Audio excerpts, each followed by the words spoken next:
So funny enough, there's probably a Google Pixel out there that every time that I think about it, it was probably the Google Pixel that probably nobody ever wanted. And it's even funnier because I don't even think Google really liked this phone. I think they kind of regretted making this phone too. And that was actually probably the Google Pixel 4. The Google Pixel 4 and the 4 XL were probably two different phones that I think Google just looked at, they dropped, and I think a lot of people were not happy with these devices. But also, considering that this was kind of the successor to the Pixel 3 XL, which also nobody kind of wanted, it was a very, very strange upgrade. For one, the big thing I would say was the smaller, battery size that was kind of coming from the previous generation. I think for Google, the battery I think was pretty much the biggest asset going for at least some of the stock Android phones. It wasn't the best reason to buy something like these devices, but it was honestly a very cool thing. But with these phones, with it having a bigger 90 Hz display, that was honestly very cool. Google really needed to kind of expand that battery life, and I remember a lot of people complaining about battery, including myself, when we first were sent or picked up the Pixel 4 and 4 XL.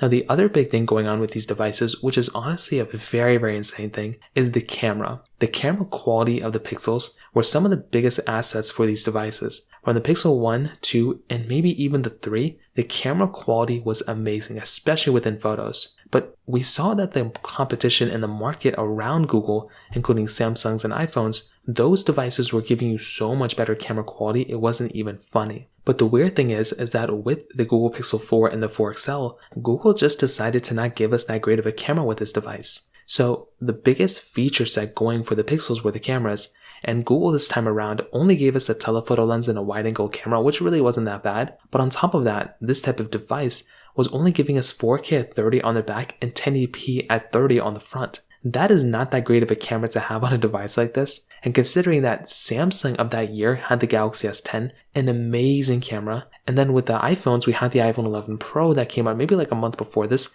that also had a tremendous camera. And that, in my opinion, kind of put this specific device in kind of a weird spot. Why would somebody go out of their way to buy something like a Google Pixel 4, even a 4 XL, when they can buy something like a Galaxy S10, save a little bit of money, and have probably a better phone in probably every single way? By the time the Pixel 4 came out, the S10 was already out for many, many months, and that thing probably depreciated in the used market quite a bit. So I definitely do think by the time, a couple more years come around, the Pixel 4 is probably going to be one of those devices that a lot of people look at and probably will see that, it was probably one of the randomest phones Google made, and it was probably the Pixel that nobody really wanted even when it first came out. So that pretty much covers it up. If you have any other thoughts or questions, let me know in the comment section below. Hit the like button, that would mean so much, but definitely hit that subscribe button. More importantly than everything else, I love every single one of you guys. Hopefully I'll catch you guys in the next video. Peace out till then.